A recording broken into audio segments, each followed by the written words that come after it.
दोस्तों आज की Lord of the mysteries video काफी ज्यादा स्पेशल रहने वाली है क्योंकि आज हम बहुत कुछ अलग करने वाले हैं। क्या अलग करने वाले? नहीं, एक्सप्लेनेशन सेम ही रहेगी, लेकिन आज पहली बार एक वीडियो के अंदर दो घमासान लड़ाई होने वाली है। नहीं, एक नॉर्मली है, एक खतरनाक है। अब पहली लड़ाई तो आप गेस कर ही लिए होंगे। ऑफ कोर्स अपना जो अर्नेस्ट बॉयर था वो इधर उधर बहुत कर रहा था, तो भैया उसको पहुंचाना है हार्वेस्ट चर्च। ये लड़ाई नहीं, रादर एक प्लानिंग है। टैरो क्लब की पहली मिशन है, इसीलिए काफी ज्यादा स्पेशल है। वहीं जो दूसरी फाइट है वो तो कुछ अलग ही लेवल पे है, क्योंकि भैया उसके अंदर आ रहा है एमॉन खुद। आई नो थोड़ा सा स्पॉइलर दे रहा हूं आप लोग को वीडियो में आगे क्या होने वाला है उसको लेके, बट हाँ ध्यान रहे एमॉन वर्सेस क्लाइन इस वीडियो में होके रहेगी। तो क्योंकि वीडियो में दो इंपॉर्टेंट फाइट्स है, टैरो क्लब का पहला मिशन एमॉन वर्सेस क्लाइन, तो भैया इस वीडियो में हम काफी स्लो चलने वाले हैं। यूजुअली मैं एलओटीएम के यापिंग पार्ट को हटा देता हूं, कुछ भी एक्स्ट्रा चीज होता है ना उसको मैं दूर करता हूं और एकदम स्टोरी पे फोकस करता हूं, लेकिन आज की वीडियो वैसी नहीं रहेगी, क्योंकि आज भैया हम लाइन बाय लाइन चलने वाले हैं। एमॉन की पहली फाइट है, तो मिस नहीं करना चाहता मैं कुछ भी, तो ध्यान से सुनना इस वीडियो को, मजा आएगा इस वीडियो में बहुत ज्यादा। और हाँ, इस वीडियो पे तो कम से कम 10K लाइक्स और 1000 कमेंट्स कंप्लीट कर देना। आप लोग अब करते ही नहीं टारगेट कंप्लीट, बस मैं वीडियो लाए जा रहा हूं। तो यही सब बकवास के साथ वीडियो को अब हम शुरू करते हैं। तो पिछले वीडियो में हमने देखा था कि कैसे जो अपने टैरो क्लब के मेंबर्स हैं वो कहीं ना कहीं तैयार हो रहे हैं ताकि वो अर्नेस्ट बॉयर को हंट कर सके। हंट मतलब खत्म नहीं, उसको बेसिकली हार्वेस्ट चर्च में भेज सके। और इसके लिए अर्नेस्ट की रूटीन जानना बहुत ज्यादा जरूरी थी कि वो करता क्या है। देखो, ये जो सैंगुइन विस्काउंट है अर्नेस्ट बॉयर, उसकी रूटीन काफी रैंडम थी। वो घर पे रहता है, एग्जीबिशंस घूमने जाता है, सिटी के बारिश में मैनर्स में वाइन टेस्टिंग करता है, फीमेल कंपेनियंस के साथ डिपार्टमेंट स्टोर्स में शॉपिंग करता है या उनको करवाता है पता नहीं, और फीमेल मॉडल्स की स्केचिंग भी करता है। अरे साले, ये सब क्या कर रहा है तू? वो किसी आम अमीर आदमी की तरह लगता है, लेकिन अर्नेस्ट हाल ही में हर दूसरे दिन सेंट जॉर्ज बरो जा रहा था ताकि उस फर्नीचर फैक्ट्री के रेनोवेशंस पे नजर रख सके जिसमें उसने खुद इन्वेस्ट किया है। ये इसलिए था ताकि वो ये इंश्योर कर सके कि फैक्ट्री का काम जल्दी से वापस शुरू हो जाए। तो ये एक स्टेबिलिटी के कारण उसका हर 2 दिन पे वो क्या क्या जाता है, कहां कहां जाएगा, किन रास्तों को चुनेगा, ये सब रिपीट पे था एंड काफी स्टेबल था, इसको प्रेडिक्ट किया जा सकता था। तो एमलिन भी उन 3 जगहों को छांट लेता है जो कि ऑपरेशन के लिए सबसे सूटेबल होगा। पहली जगह अर्नेस्ट बॉयर की अपनी फर्नीचर फैक्ट्री के अंदर या उसका एंट्रेंस था। दूसरी जगह सेंट आयरलैंड स्क्वायर थी, जहां वो घर वापस आने के रास्ते पर खाना खाने और होता है ना पक्षियों को दाना डालने के लिए रुकता था। और तीसरी जगह थी बैकलैंड ब्रिज। जब तक अर्नेस्ट कोई लंबा चक्कर ना काटे तब तक अपने घर और सेंट जॉर्ज बोरो के बीच आते जाते उसे इस एरिया से गुजरना ही पड़ता था। ये तीनों जगहें ऐसी थी जहां काफी भीड़ होती थी और वहां अफरा तफरी का माहौल रहता है, लेकिन बैकलैंड ब्रिज पर आने जाने के रास्ते बहुत कम है। दोनों एंड्स लॉक होने पर वही इंसान निकल सकता है जो नदी में कूदने की बेवकूफी करे। नाउ सेंट आयरलैंड स्क्वायर जो है वो सेंट आयरलैंड कैथीड्रल के अंदर जाता है, जो बैकलैंड ही नहीं बल्कि पूरे लियोन में चर्च ऑफ स्टीम का सबसे मेन सेंटर है। ये दूसरी होली सी जैसा है। ये मिस्टर हैंगमैन के सजेशन से बिल्कुल मैच करता है। ये किसी भी विवाद को और बढ़ने से रोक सकता है, और यहाँ पे किसी भी तरह का डिविनेशन या इन्वेस्टिगेशन होगा उसमें रुकावट होगा, क्योंकि ऑफ कोर्स पास में चर्च है। सोच के देखो। हाँ, एमलिन सोच रहा था इसी जगह पे कहीं ना कहीं अपन जो है ना मिशन करते हैं। अब एक बार जब किसी इंसान का किसी चीज की तरफ ध्यान चला जाता है तो वो अनजाने में अपने फैसले को सही साबित करने के लिए और भी वजह ढूंढने लगता है। और एमलिन भी वही सोच रहा था, इस जगह को काफी जस्टिफाई कर रहा था। हाँ, सेंट आयरलैंड स्क्वायर जो है ना सारे रिक्वायरमेंट्स को पूरा कर रहा है, यहीं पे मिशन करेंगे। अब इस एरिया में अर्नेस्ट बहुत लंबे वक्त तक नहीं रुकेगा। वो वहां किसी रेस्टोरेंट में सिविलिस क्यूजीन खाने जाएगा, क्योंकि वो खुद सिविलिस काउंटी में पैदा हुआ था। दूसरी बात, वहां आसपास कई ट्रैक्ड कैरेज स्टॉप्स थे, जिस वजह से वहां पैदल चलने वाले लोगों की काफी भीड़ रहती थी। ज्यादातर लोग लोअर या मिडिल क्लास के होने की वजह से वहां आमतौर पे छोटे मोटे हादसे होते रहते थे उस जगह पे। तीसरी बात, अगर वहां से शुरू करके बैकलैंड ब्रिज की तरफ जाएं तो सीधा ब्रिज के साउथ वाले एरिया में पहुंच जाएंगे। फिर वहां से हार्वेस्ट चर्च बिल्कुल पास ही पड़ता है। जो भी यहाँ अगर बैकलैंड का कोई मैप मिल जाए ना तो लगा देना। वैसे मुझे पता नहीं उसका ऑफिशियली मैप अवेलेबल है कि नहीं, बट लगा देना, लोगों को समझ में आएगा कि मैं किस एरिया की कहां बात कर रहा हूँ।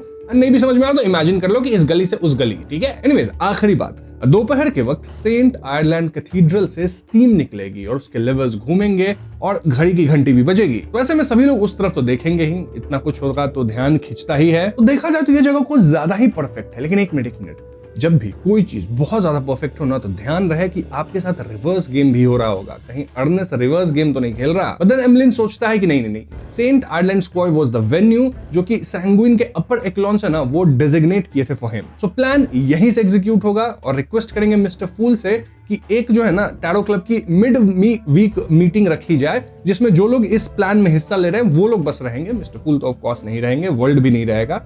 वो लोग डिस्कशन कर लेंगे कि कैसे कैसे क्या करना है एंड देन प्लान को एग्जीक्यूट करेंगे। तो हाँ, ये मिड वीक मीटिंग होगी, प्लानिंग भी होगी। अगर मैं नहीं बताया तो समझना हो चुकी होगी अगर डायरेक्ट मैं मिशन पे आता हूं। लेकिन उससे पहले एक और जरूरी बात आपको बता दूं। तो 12 बजने में 15 मिनट बचे थे और उस टाइम पे सेंट जॉर्ज बोरो सेंट आयरलैंड स्क्वाड पे दो लोग आपस में बात कर रहे थे और दोनों मोस्टली वैम्पायर्स हैं। एक पूछता है कि माय लॉर्ड, ये एमलिन अब थोड़ा स्ट्रांग हो गया है, हमें क्या उससे डरना चाहिए? दूसरा बंदा कहता है ना, हमारी प्रेप जो है ना वो डेमीगॉड लेवल तक की है और एमलिन डेमीगॉड नहीं है, ठीक है, और बेवकूफ है। इसके अलावा हमारा कोई बहुत बड़ा या सीरियस कुछ करने का इरादा है नहीं, तो डरने की जरूरत नहीं है। हमारा सिर्फ एक ही मकसद है, पहचान करना और कंफर्म करना, और ये काम किसी को भागने से रोकने के मुकाबले काफी ज्यादा आसान है। अब इस आदमी के आंख लाल थे, यूजुअली लाल आईज होते हैं वैम्पायर्स के, और वो अपना दायां हाथ उठाता है और अपने बाएं हाथ की रिंग फिंगर की अंगूठी को घुमाने लगता है। वो अंगूठी चांदी की बनी थी और उसमें एक अजीब सा भूतिया मतलब घोस्टली ब्लू का एक जेम था, रत्न कहते हैं ना हिंदी में, हाँ, तो वो जड़ा हुआ था, एक जेम। ये एक बात मैंने आपको बता दी। चलो अब सीधा मिशन पे आते हैं। समझ लो मीटिंग हो गई होगी ग्रे फॉग के ऊपर, अब सीधा मिशन पे आएंगे। तो सेंट आयरलैंड स्क्वाड की तरफ जा रही एक कैरेज के अंदर अर्नेस्ट बॉयड का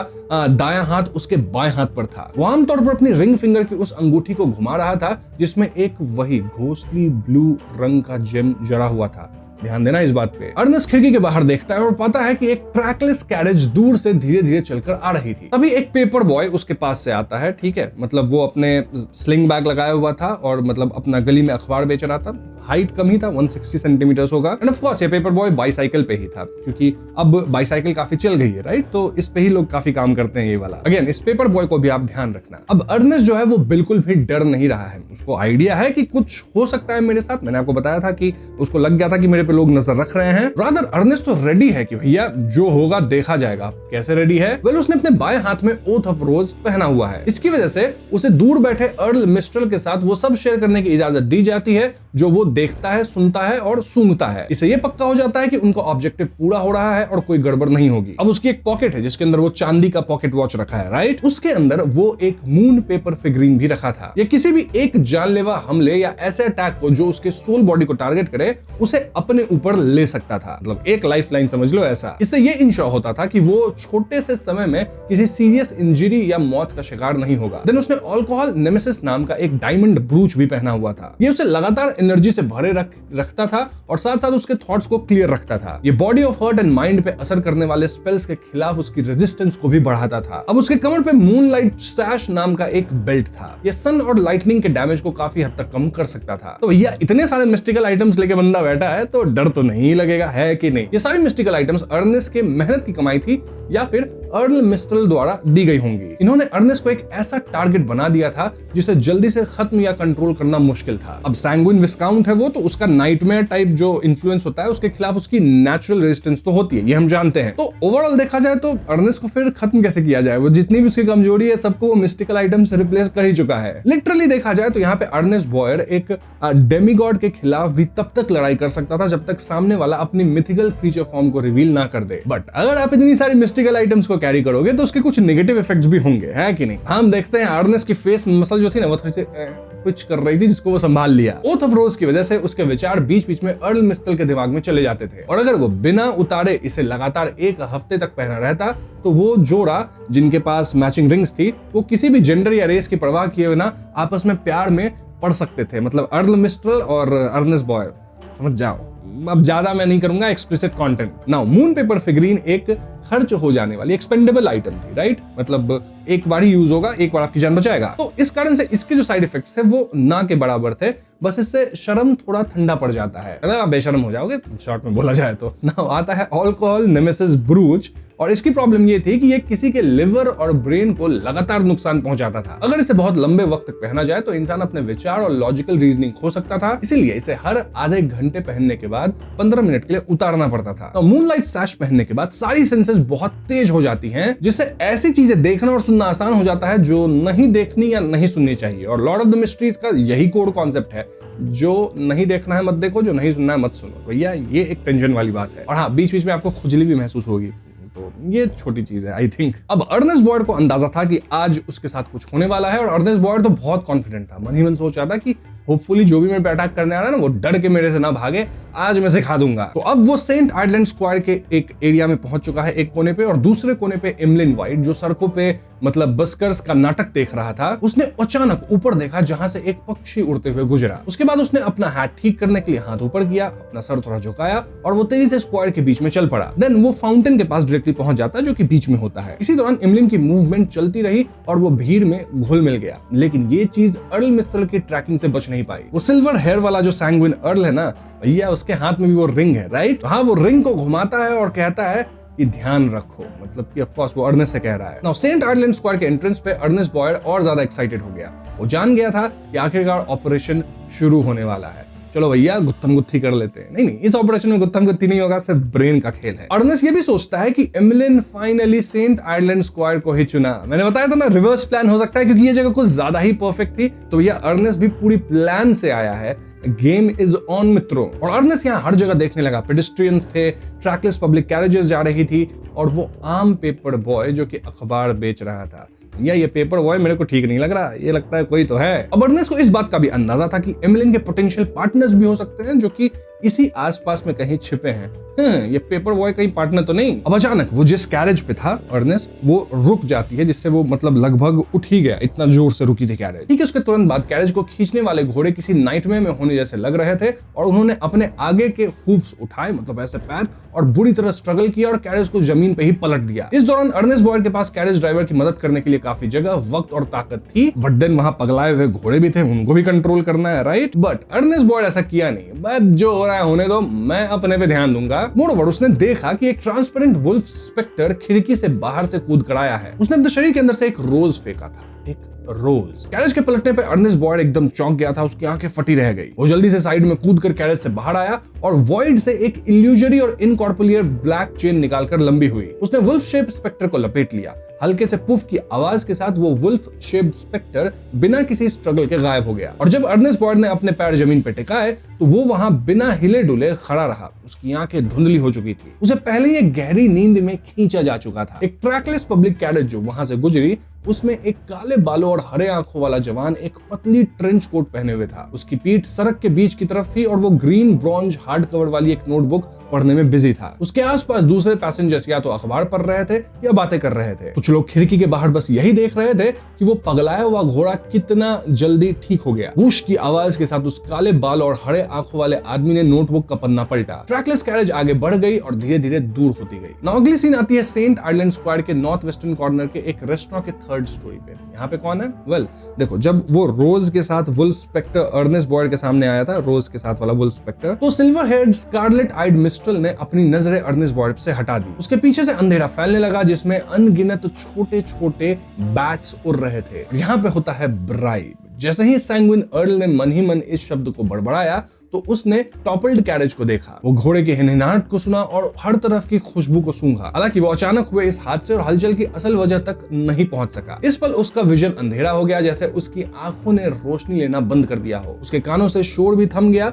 और अर्ल मिस्ट्रल ने मन ही मन थोड़ा हंसा और तुरंत अपने पीछे वाले चमगादड़ों के साथ मिल गया। मतलब उसमें तब्दील हो गया। वैम्पायर वाला है तो ये सब पावर तो होगा ही थोड़ा बहुत, है कि नहीं? और वो अर्नेस्ट बॉयड के पास फिर से मटेरियलाइज हो गया। अचानक उसे काले विजन में एक पॉइंट ऑफ लाइट उभरा। ये पॉइंट ऑफ लाइट तेजी से फैलने लगा और ज्यादा चमकदार होता गया। उसमें से 12 जोड़ी पिच ब्लैक विंग्स वाला एक गोल्डन फिगर बाहर निकला। विंग्स की जोड़ियां फैल गई जिसने मिस्ट्रल के विजन को ढक दिया और रोशनी और अंधेरे को आपस में मिला दिया। इससे ऐसी रहस्यमयी और कॉम्प्लिकेटेड सिंबल्स बन गए जो सुनहरे फिगर के अंदर अलग नहीं दिख रहे थे। वो होली भी था और करप्टेड भी, रोशनी भी था और अंधेरा भी, इस तरह का कुछ। मिस्ट्रल समझा भैया ये तो एंजल जैसा लग रहा है, और मिस्ट्रल की आंखें थोड़ी फटी ही रह गई और वो पीछे हटने से खुद को नहीं रोक सका। इनफैक्ट उसने अपने पिछले विचारों को कहीं ना कहीं रोक दिया था। अब उलझन में अर्नेस्ट बॉयड तब तेजी से होश में आया जब उसने क्रिस्टल जेम्स या लेक जैसी साफ और चमकदार आंखों की एक जोड़ी देखी। उसे लगा कि न्यूज़पेपर की एक कॉपी उसके हाथ में ठूंस दी गई है। उन एमरल्ड ग्रीन आंखों में रिपल्स थी। उन निकलती हुई लहरों की गहराइयों में वोर्टेक्स के भंवर थे जो उन्हें देखने वाले किसी भी इंसान के रूप को खींच ले, वैसा लग रहा था। अर्नेस्ट बॉयड तुरंत उनमें खो गया और अपनी आंखों को वहां से हटा नहीं सका। फिर उसने अपने कानों में एक कोमल और आकाशवाणी जैसी औरत की आवाज सुनी। औरत कह रही थी, ये न्यूज़पेपर लो और एमलिन व्हाइट के पीछे जाओ। ये न्यूज़पेपर वाली औरत कौन होगी?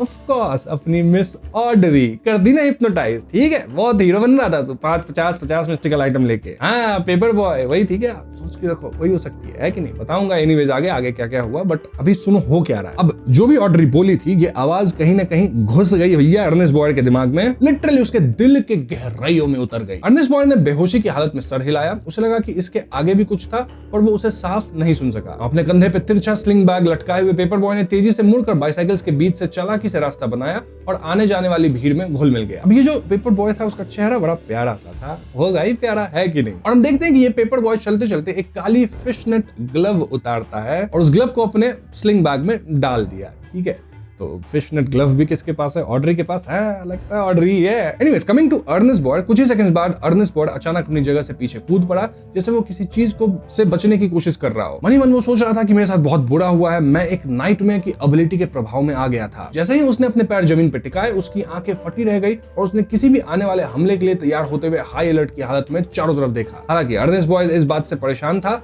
कि उसे कितनी आसानी से एक सपने में खींच लिया गया था, पर वो जानता था कि ये डिटेल्स पर गौर करने का वक्त नहीं था। इसके बाद जो होने वाला था वही सबसे मेन था। वो अपना ध्यान भटकने नहीं दे रहा था। अभी कुछ बाइसाइकिल्स के बेल होता है ना, टिंग टिंग, वो बजने की आवाजें आती हैं और कुछ बाइसाइकिल्स उसके आसपास से गुजरी। उन्होंने सड़क के बीच खड़े जेंटलमैन को रास्ता देने के लिए अपनी घंटी बजाई। अर्नेस्ट बॉयड ने अपनी आंखें सुकोड़ी और उसे घूरने लगा। वो अपनी एकदम मसल सबको टाइट कर लिया, या जरूरत पड़ा लड़ लेंगे, ताकत दिखा देंगे। ये कुछ बाइसाइकिल्स उसके चारों तरफ चक्कर काटने लगी और पेडेस्ट्रियंस आने जाने लगे। कुछ ने अपने कदम धीरे कर लिए और उंगली उठाकर देखने लगे। तभी आवाज आती है गोंग की। याद है ना, सेंट आयरलैंड कैथीड्रल की चिमनी से सफेद स्टीम निकलने वाला था, गोंग होने वाला था। भैया हो गया वो। जैसे ही गेयर्स और लेवर्स ने काम करना शुरू किया, गोंग हुआ, प्रार्थना का पवित्र हाइम्स जो था वो गूंजने लगा। तो स्क्वाड पे सभी ने अपने कदम रोक दिए। उस पवित्र पल में, चाहे वो गॉड ऑफ स्टीम के मिशनरी के बिलीवर्स हो या ना हो, उन सभी ने या तो प्रार्थना में अपनी आंखें बंद कर ली या चुपचाप उसे सुनने लगे। सिर्फ वो कबूतर थे ना जो दाना चुग रहे थे, वो भैया उड़ के आसमान में चले गए। वहां जैसे ही गॉन्ग्स बजे,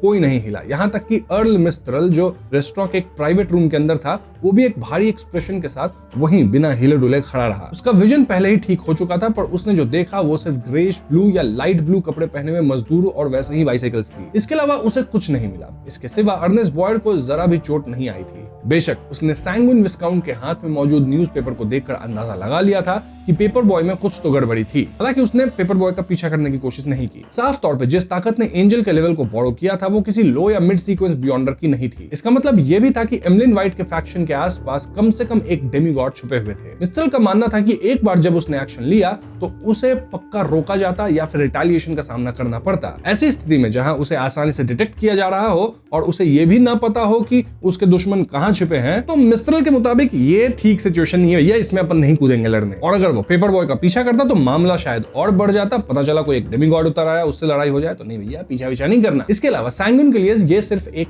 टेस्ट था। अगर एमलिन के पीछे जो फैक्शन था उसने किसी डेमीगॉड को उतारा होता, तो अर्नेस्ट बॉयड के प्रोटेक्टिव मेजर्स की वजह से वो उस पावर हाउस को रोक सकते थे और ओथ के जरिए मिस्ट्रल अटैकर की पहचान कंफर्म कर सकता था। इनका भी प्लान नहीं था कि मामले को इंटेंस कॉन्फ्लिक्ट तक लेके जाना है। देख रहे हैं क्या हो रहा है। उनके प्लान्स में सिर्फ यही शामिल था कि अर्ल मिस्ट्रल दूसरी पार्टी को रोके ताकि अर्नेस्ट बॉयड को कोई नुकसान ना पहुंचे। लेकिन आज की स्थिति में उन्होंने इनिशिएटिव खो दिया था। जबरदस्ती पीछा करने से डेमीगॉड्स की लड़ाई शुरू होने की संभावना बहुत ज्यादा थी और बैकलैंड में सेंट आयरलैंड कैथीड्रल के आसपास ये बहुत ही डेंजर था, क्योंकि स्टीम वाले आएंगे ना ऑफिशियल बियॉन्डर्स, वो छोड़ते नहीं है, पेल देंगे भैया तुमको। मोर ओवर देखा जाए तो एमलिन व्हाइट के साइड जो भी डेमीगॉड है वो पर्सनली अभी तक एक्शन नहीं लिया है, सिर्फ हेल्प किया है। हेल्प तो अर्ल मिस्ट्रल भी कर रहा था, राइट?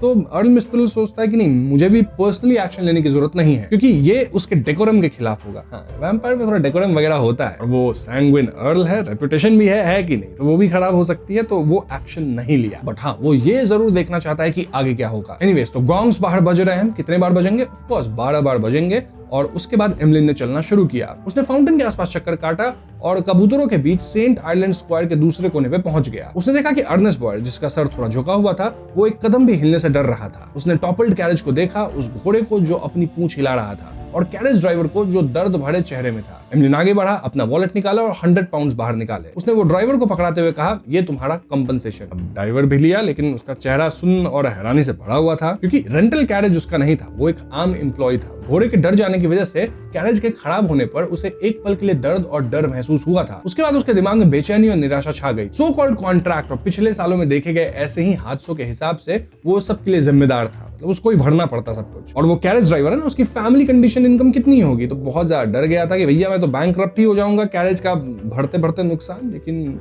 मिल गया पैसा, अच्छी बात है। लिटरली वो जो कैरेज ड्राइवर था वो 3 ऑप्शन सोच भी लिया था। पहला कि जो बैठा था कैरेज में उससे पैसा वसूला जाए, या फिर जो घोड़ा है उसको बेच दे और बैकलैंड छोड़ के भाग जाए पूरे परिवार के साथ, या तीसरा ऑप्शन जो कैरेज का मालिक है उससे गुहार लगाए कि भैया प्लीज मत लो मेरे से पैसा, गलती से गिर गया कैरेज। लेकिन अचानक उसे 100 पाउंड मिल गया और इससे उसका दिमाग चकरा गया था। ठीक है, अब तो वो सेट भी करवा लेगा जो भी मतलब प्रॉब्लम्स हुआ है कैरेज में, और मतलब समझ रहे हो, अपना पैसा भी कुछ बचा लेगा। इनफैक्ट 100 पाउंड एक नई ब्रांड न्यू रेंटल कैरेज खरीदने और उससे भी ज्यादा के लिए काफी थे। एमलिन ने ड्राइवर को नजरअंदाज किया और एर्नेस्ट को देखा और बोलता है अब सब ठीक है। और एर्नेस्ट मन ही मन सोचता है कि यार ये एमलिन व्हाइट तुम ही सबसे बड़े प्रॉब्लम हो, तुम्हारे यहाँ होने से ठीक कैसे हो सकता है, हर चीज प्रॉब्लम में हूं मैं। अगेन यहाँ एर्नेस्ट अपने रिंग को घुमाता है, जब भी लोग रिंग को घुमाते हैं शेयर कर पाता है वो अर्ल मिस्ट्रल से विजन, राइट। अर्ल मिस्ट्रल भी उधर रिंग को घुमाए हैं तो मतलब विजन शेयर हो रहा होगा। बट इस मोमेंट में अर्नेस्ट को पता नहीं क्यों ऐसा अंदर से फील होता है कि उसे एमलिन व्हाइट पे यकीन करना चाहिए और उसके पास जाना चाहिए। एमलिन भी एक नजर डालता है, अचानक मुड़ता है और तेजी से एक गली में चला जाता है। अर्नेस्ट भी अनजाने में अपना कदम बढ़ाया और उसके पीछे पीछे चलने लगा। उसने अपने हाथ में न्यूज़पेपर को पकड़ रखा था। दोनों सैंगुइन बेहद तेजी से चल रहे थे, एक भाग रहा था और दूसरा उसके पीछे था। हालांकि उन्होंने कोई भी ऐसी चीज जाहिर नहीं की जो आम ना हो। जब अर्ल मिस्ट्रल ने महसूस किया कि दोनों सैंगुइन उसकी स्पिरिचुअलिटी की रीत से बाहर चले गए हैं, तो उसने paired oath of rose rings का कनेक्शन यूज करके बिना जल्दी के उनके पीछे पीछे जाना शुरू किया। एमलिन बीच बीच में रास्ते बदल रहा था, शॉर्टकट्स ले रहा था और कभी कभी उन जगहों पे वापस जा रहा था जहां वो पहले आ चुके थे। इससे ये अंदाजा लगाना मुश्किल हो रहा था कि उसकी डेस्टिनेशन कहां थी। जहां तक अर्नेस्ट की बात है तो वो ऐसे बिहेव कर रहा था जैसे लाल कपड़े को देख के सांड नहीं बिहेव करता है, वैसे अब भैया पीछे पीछे जाना है। लिटरली वो हार माने बिना एमलिन के पीछे पीछे ही चलते जा रहा था। उसे पता ही नहीं चला और दोनों सैंगुइन रोज स्ट्रीट पे पहुंच गए थे जो ब्रिज के साउथ में थी। इस पल एमलिन ने अचानक अपनी रफ्तार तेज कर दी। उसे इस बात का डर नहीं था कि दूसरे उसे आफ्टर इमेजेस बनाते हुए देख रहे हैं और वो सीधा हार्वेस्ट चर्च के अंदर दौड़ पड़ा। अर्नेस्ट ने भी फिर वही चीज किया और दूर से अर्ल मिस्ट्रल जो थे वो सोच रहे हैं बहुत बुरा हो गया भैया। वो लिटरली उसे रोकने के लिए नीचे उतरने ही वाला था कि अर्नेस्ट की फिगर हार्वेस्ट चर्च के एंट्रेंस के अंदर गायब हो गई। मिस्ट्रल के पैर के नीचे का एक टाइल तुरंत टूट गया। अब ये देख के मिस्ट्रल के पैर के नीचे की जमीन ही खिसक गई काइंड ऑफ, या लिटरली भी। अब अर्नेस्ट की बात की जाए तो भैया वो हार्वेस्ट चर्च यानी कैथीड्रल के अंदर एंटर कर चुका है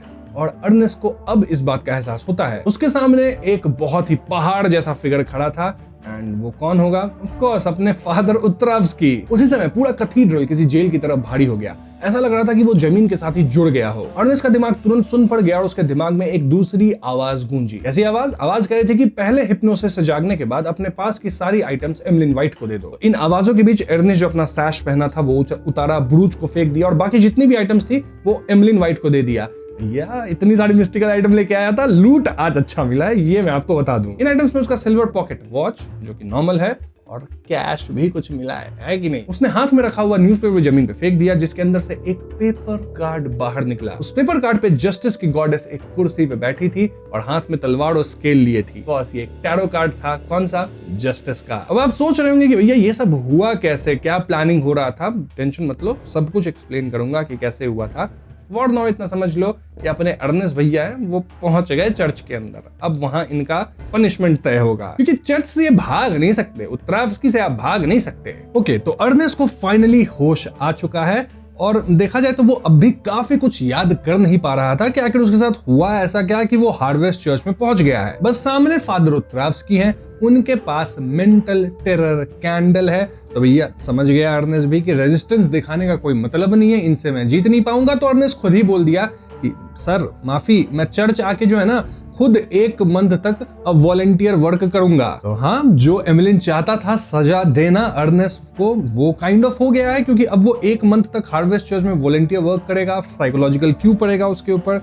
so it is good enough, right? और होना भी चाहिए एमलिन को खुश क्योंकि कहीं ना कहीं अर्नेस्ट व्हाइट से उसे काफी ज्यादा माल मटेरियल भी मिला है। इतने सारे सील्ड आर्टिफैक्ट्स लेके बैठा था बंदा, सब तो अब एमलिन का ही हुआ वो अलग बात है, बांटने होंगे टैरो क्लब में। नाउ अर्ल मिस्ट्रल की बात करें तो वो समझ नहीं पा रहा था कि चीजें ठीक से हुई है या फिर कुछ गड़बड़ हो गई, और ना ही अर्ल के चेहरे से इसके नतीजे या कामयाबी का कुछ भी पता चल रहा था। फिर भी उसने पूछने की हिम्मत नहीं की। वो पूरे आराम और कॉन्फिडेंस के साथ टेबल के पास गया और वो जो अंगूठी पहना था ना उसको उतार दिया और फिर चुपचाप बैठ गया। समझ गया कि भैया कुछ तो हो गया है, अपने मतलब अब कंट्रोल से बाहर है चीजें। तो हाँ, टैरो क्लब का जो पहला मिशन था वो सक्सेसफुल हुआ। इस मिशन पे कहीं ना कहीं आगे और बात होगी कि एग्जैक्टली कौन क्या कर रहा था, तब काफी डिटेल में चीजें पता चलेंगी। अब वो बात जब भी होगी, जब भी आएगी बुक में, मैं आपको बता ही दूंगा। फॉर नाउ मैं आपको एक इंपॉर्टेंट चीज बताता हूं, एंड दैट इज कि क्लाइन भी इसी एरिया में था। जी हाँ, यहीं आसपास एक होटल लेके बैठा था और ग्रे फॉग के ऊपर चला गया था। वहां से जो है ना सब कुछ मॉनिटर कर रहा था और हाथ में सी गॉड सेप्टर लिए हुए था कि कहीं मेरे टैरो क्लब के जो छोटे मोटे बच्चे हैं इनका मिशन फेल हुआ तो ऊपर से धड़ाधड़ लाइटनिंग मारूंगा। बट हम क्लाइंट के लिए अच्छा हुआ क्योंकि एवरीथिंग वेंट वेरी स्मूथली। वहीं लेनर्ड की बात की जाए तो वो अपने बुड्ढे से पूछता है, और बुड्ढे बताओ मिशन कैसा रहा, मजा आया कि नहीं? और बुड्ढा इस पर रिप्लाई करता है कि believe in the might of deities, ऐसा कहा गया था। ठीक है, मतलब अगर तुम एक ऐसा मिशन कर रहे हो जिसमें भगवान ही तुम्हारे साथ हैं तो वो मिशन अच्छा होगा ही। इन दिस केस भगवान और कोई नहीं बट मिस्टर फूल को बोला जा रहा है। बट इस सेइंग में एक और बात आगे थी। क्या थी? देखो, पहली बात थी believe in the might of deities, दूसरी बात थी but do not trust there benevolence, मतलब उनके साथ कोलैबोरेट करो, ट्रस्ट मत करो किसी भी भगवान को। ठीक है, तो मिस्टर फूल पे भी ट्रस्ट नहीं करने का। अब लेनर्ड के हाथ में नोटबुक थी। कौन सी नोटबुक?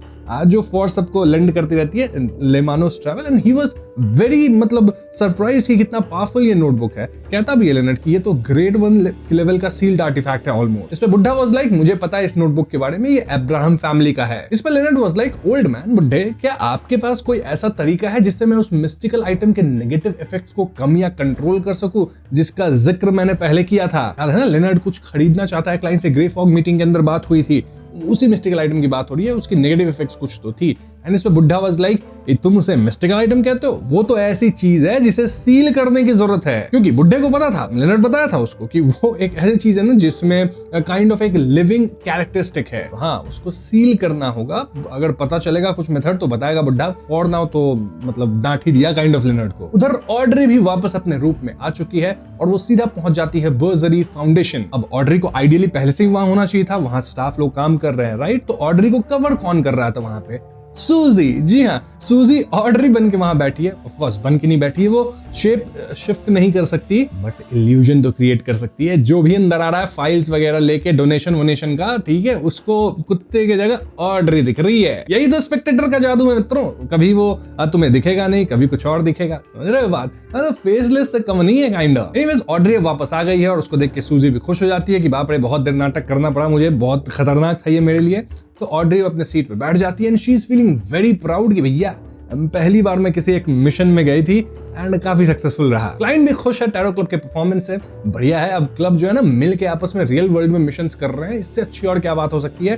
तो क्लाइंट भी घूमते फिरते अपने घर पे आ गया और तभी उसका स्पिरिचुअल परसेप्शन ट्रिगर होता है। जी हाँ, क्लाइन के घर के ही जो स्ट्रीट है 160 बोकलैंड स्ट्रीट, वहां पे एक कैरेज आता है।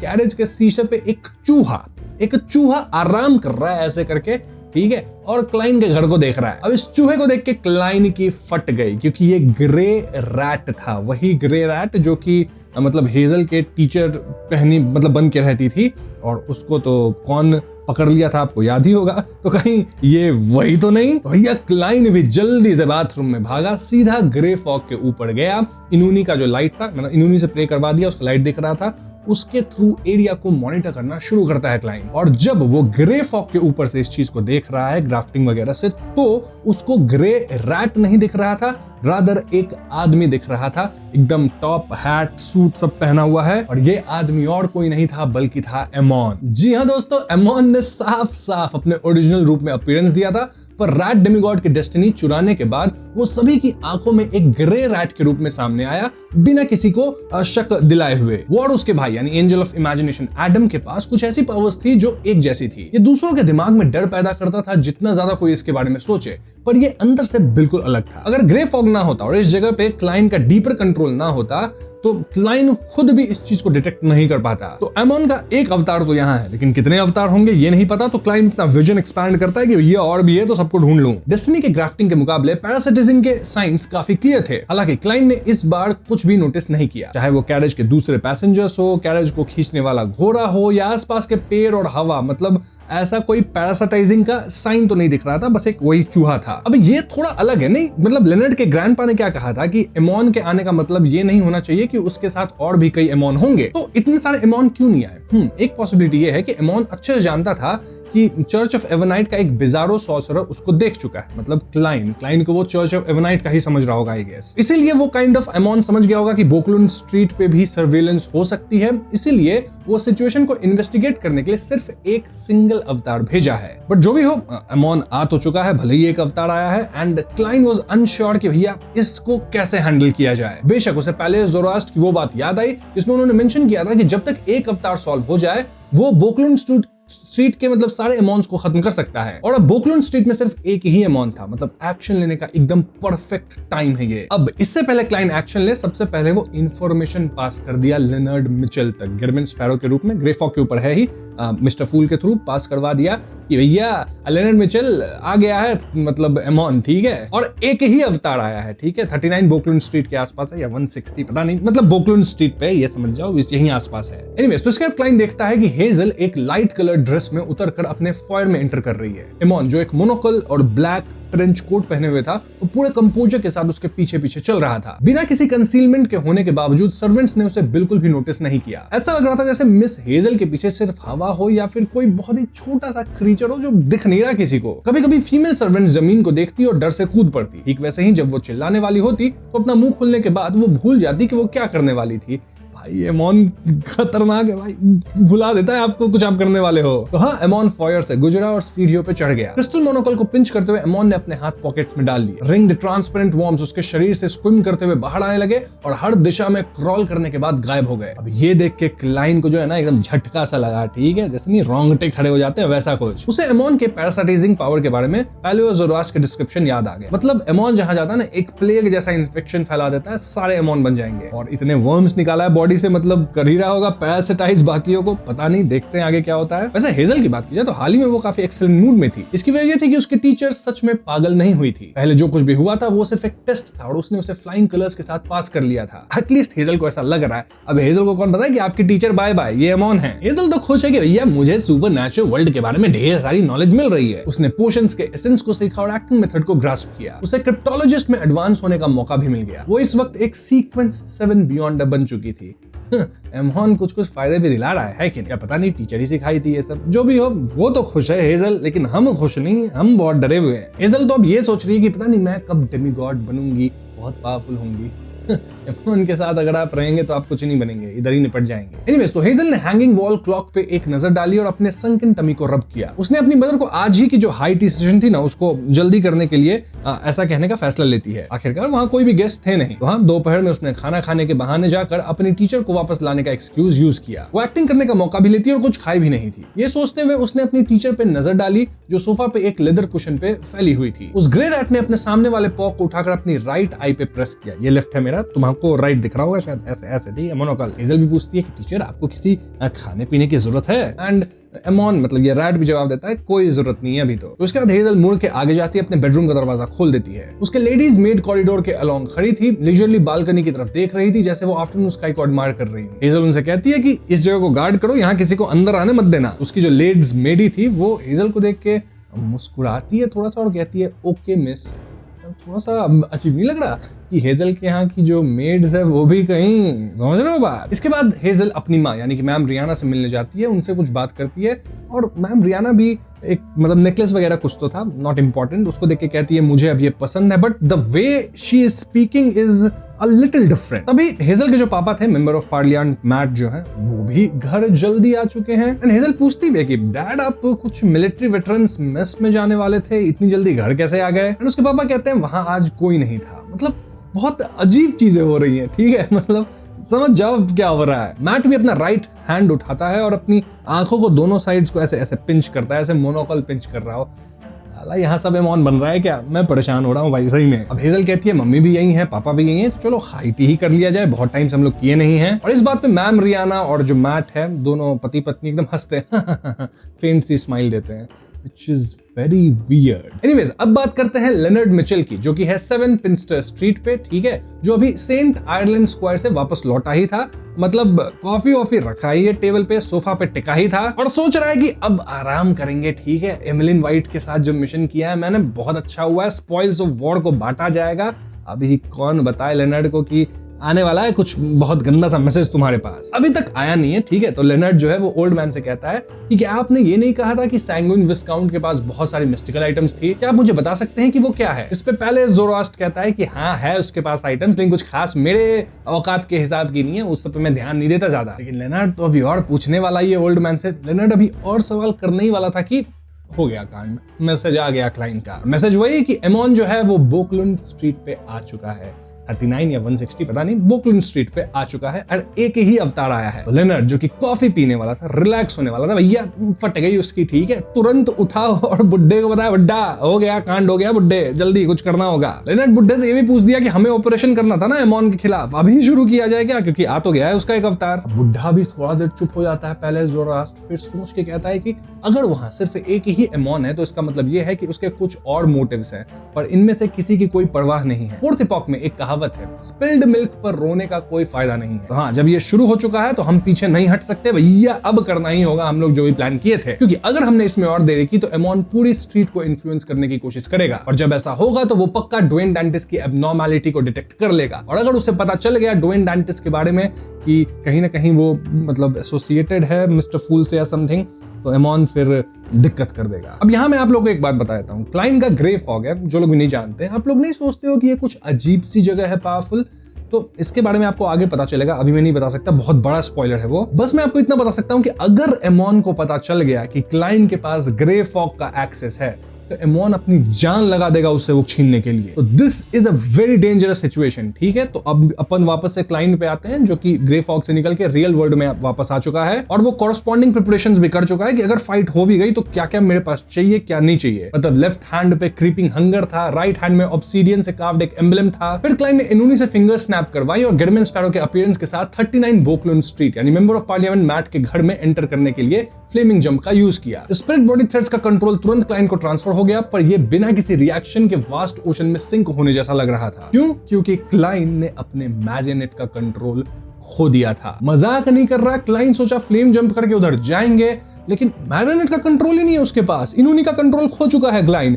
अब ऐसे कैसे खो दिया क्लाइन? समझ जाओ, आप लोग समझदार हो, कौन करवाया होगा, ये भी नहीं समझे तो एमोन ही करवाया होगा और कुछ नहीं। अब क्लाइन सोच ही रहा है ये क्या हुआ कि तभी उसके मास्टर बेडरूम का दरवाजा क्रीक होता है, ओपन हुआ, ठीक है, और कौन आया अंदर? इनूनी। और ये इनूनी क्लाइन के कंट्रोल में नहीं है, उसका मैरियनेट नहीं है, उसके कंट्रोल से पूरी तरह बाहर है। और फिर इनूनी अपने पॉकेट से निकालता है एक क्रिस्टल मोनोकल और ऐसे मतलब पहन लिया, पहले ऐसे करके साफ किया अपने स्लीव्स पे और पहन लिया। फिर वो ड्वेन डांटिस की तरफ देखता है इनूनी और कहता है फाइनली तुम मिल ही गए। जी हाँ दोस्तों, बेडरूम का जो मूड था ना वो एकदम फ्रीज हो चुका है जब मतलब इनूनी यहाँ मोनोकल पहन लिया। जब भी एमोन आता है ना ऐसे ही मोनोकल पहन लेता है। इनूनी ने आगे कहा कि फ्लोरा जैकब की डेस्टिनी में बहुत ज्यादा एब्नॉर्मैलिटीज थी। इनके साथ सोचो फ्लोरा जैकब कौन है, तो जो रैट डेमिगॉड ओरिजिनली थी शायद, आई गेस, और उनकी जितनी भी एब्नॉर्मैलिटीज थी वो स्ट्रीट से ही आती थी, ऐसा इनूनी कह रहा है, यानी कि एमोन कह रहा है। और इसी ने एमोन का जो इंटरेस्ट था वो पीक किया और वो सोर्स को डिस्टिंग्विश और सीक करने में कुछ टाइम स्पेंड किया। एमोन कहता भी है कि तुम शातिर हो, मुझे तुम्हें ढूंढने में काफी टाइम लग गया। फिर एमोन वहां मिरर की तरफ देखता है, मतलब इनूनी, जिसके मतलब एमोन इनूनी रूपी एमोन, वो वहां एक मिरर को देखता है क्लाइंट के रूम में और कहता है मैं इस मिरर से अनजान नहीं हूं, इनफैक्ट मैं इस मिरर को कंट्रोल भी कर सकता हूं,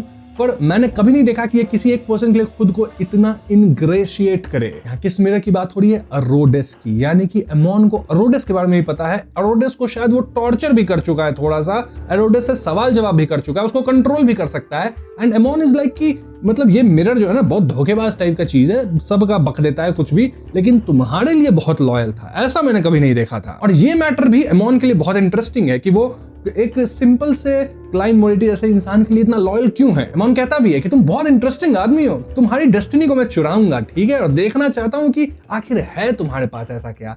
अरे अमोन भैया, उसके पास ग्रे फॉग है, अगर आपको पता चल गया ना तो आप हाथ धो के उसके पीछे पड़ जाओगे, ऐसे भी पड़ ही चुके हो। अमोन ये भी कहता है कि तुम तो इस मिरर के ओरिजिन के बारे में नहीं जानते ना।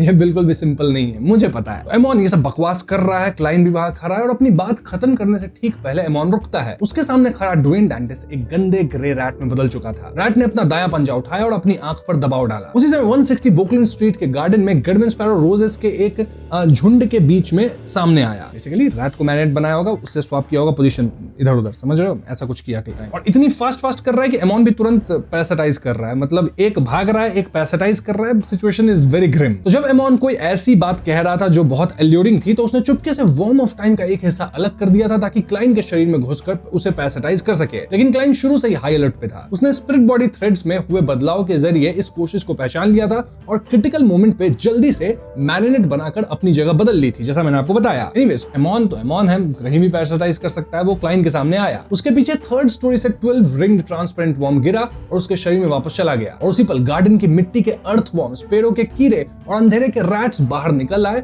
या तो गडमैन स्पैरो एमोन की तरफ स्वामिंग करने लगे या उस एरिया से भागने लगे। अब क्लाइन एमोन को सब्र के साथ सुन रहा था। इसका रीजन यही था कि वो उस टाइम का यूज करके मैरिनेट्स बना सके, क्योंकि एक बिजारो सॉर्सरर अपने मैरिनेट्स के बिना पूरे नहीं होते। वही तो उनका यूएसपी है। एमोन भी अभी एक्शन लेने की जल्दी में नहीं था। उसने अपनी आंख के सॉकेट में गहरी तरह जड़े मोनोकल को पिंच किया और चारों तरफ देखते हुए मुस्कुराते हुए कहा कि तुम्हारे एक्शंस ने अक्सर तुम्हारे प्रॉब्लम्स को एक्सपोज कर देते हैं। एक मास्टर ऑफ डिसीट के लिए तुमने जो कुछ भी किया वो मेरे लिए तुम्हारी वीकनेस को डिटेक्ट करने के लिए काफी था। ऐसे टेंस और डेंजर सिचुएशन में तुमने अपने सर्वेंट्स को बिना सोचे रैट्स, इंसेक्ट, बर्ड्स और अर्थ वॉर्म्स को अपने मैरिनेट्स में कन्वर्ट करना चुना। ये मुझे क्या बताता है? ये कहता है कि तुम्हारे मोरल स्टैंडर्ड्स आउटस्टैंडिंग है। मतलब तुम अपने सर्वेंट्स को नहीं चुने बल्कि रैट्स वगैरह को चुने हो। ठीक है, मैं रहता तो सर्वेंट्स को ही अपने मैरिनेट बना लेता, लेकिन पता है ना, मैरिनेट बनाने के लिए खत्म करना पड़ता है इंसान को। तो क्लाइन ऐसा काम नहीं करेगा। तो हाँ, तुम्हारे मोरल स्टैंडर्ड्स है, यही तुम्हारी वीकनेस है। क्योंकि क्लाइन खुद को अब भी ह्यूमन मानता है और वो दूसरे ह्यूमन को नुकसान नहीं पहुंचाना चाहता है। एमोन खुद को ह्यूमन नहीं मानता, वो गॉड है। एमोन कहता है कि देखो, इस पॉइंट को समझने के बाद चाहे मेरे अवतार तुमसे इंफीरियर हो, तब भी तुम्हें तोड़ना आसान है। क्लाइन मोरेटी नहीं, ड्वेन डैंटिस, तुम चाहते हुए भी मरने के काबिल नहीं रहोगे। और एमोन ये भी कहता है कि हाँ ड्वेन डैंटिस भैया, तुम जो चुपके से मेरे स्पिरिट बॉडी थ्रेड्स को कंट्रोल करने की कोशिश कर रहे हो ना, ठीक है, कोई जरूरत नहीं है वो सब करने की, कोई इफेक्ट होगा नहीं उस पे, उसका मेरे पे। इसका रीजन ये है कि तुम उन स्पिरिट बॉडी थ्रेड्स को कंट्रोल कर रहे हो जो मैंने चुराए हैं। वो तुम्हारे बटलर, तुम्हारी मेड और तुम्हारे कोचमैन के हैं। अगर यही चलता रहा तो मुझे डर है कि तुम्हें एक डीप गिल्ट महसूस होगी। मतलब एमोन जो स्पिरिट बॉडी थ्रेड्स चुराया है वो बेसिकली इस क्लाइन के ही बटलर वगैरह का चुराया है। तो अगर एमोन को क्लाइन कंट्रोल करेगा तो इनडायरेक्टली उनको कर लेगा, मैग्नेट बना लेगा। मतलब क्या हो रहा है यहाँ? एमोन क्या क्या चुरा सकता है? किसी का स्पिरिट बॉडी थ्रेड्स भी चुरा सकता है। मतलब दिस इज वेरी खतरनाक, क्योंकि क्लाइन का मेन पावर ये है कि वो स्पिरिट बॉडी थ्रेड्स को कंट्रोल करके अपना मैरिनेट बना सकता है। बट एमोन के साथ वो ऐसा भी नहीं कर सकता, वरना अपने ही लोगों को खत्म कर देगा। क्लाइन खुद भी सोच रहा है कि भाई स्पिरिट बॉडी थ्रेड्स को भी चुराया जा सकता है। ये एमोन क्या क्या स्टील कर सकता है? मतलब थॉट स्टील करना उतना काफी नहीं था, अब स्पिरिट बॉडी थ्रेड्स भी चोरी होगी। बट देन क्लाइन सोचता भी है कि कहीं मतलब बकवास तो नहीं कर रही है, क्योंकि ये चोरी से ज्यादा ग्राफ्टिंग लग रहा है। जो भी हो, फॉर नाउ तो क्लाइन स्पिरिट बॉडी थ्रेड्स को कंट्रोल करना छोड़ दिया, क्योंकि there is no point. Cline patience रख रहा था और एमोन को अपनी बकवास करने दे रहा था। विलेंस लोग का एक यही बात है, बकवास वो लोग बहुत करते हैं। ठीक है, हीरो लोग मौका खोजते हैं, विलेंस बकवास करते हैं। और क्लाइन भी बकवास उसको करने दे रहा था। इसका मेन रीजन ये था कि वो चुपके से एमोन के अवतार को अपना मैरिनेट बनाने की कोशिश कर रहा था। एक बिजारो सॉर्सरर के लिए ऐसी लड़ाई जहां उसे टाइम स्टॉल किया और चुपके से अपना इन्फ्लुएंस एक्सर्ट किया, मतलब वो तो बेनिफिशियल है ना। लेकिन अफसोस की बात है कि स्पिरिट बॉडी थ्रेड्स भी यहाँ चोरी हो गई थी, तो क्लाइन के लिए ये बहुत ज्यादा बेनिफिशियल हुआ नहीं। सामने ब्लास्फेमर एमोन खड़ा है, तो ये सब चीज तो काम करेगा नहीं। वैसे जैसा मैंने बताया, क्लाइन को शक ये भी था कि एमोन जो है ना, झूठ भी साला बहुत बोलता है। ठीक है, तो वो जो भी बोला है वो रूज है, एक तरह से गलत बात बोल रहा है। बट क्लाइन कंफर्म नहीं कर सकता था। अगर वो सही में स्पिरिट बॉडी थ्रेड्स को पूरी तरह से कंट्रोल कर लिया और उसके खुद के लोग मर गए, नौकर वगैरह, तो इट्स नॉट गुड, राइट? तो उसके अंदर रिस्क लेने की हिम्मत नहीं थी।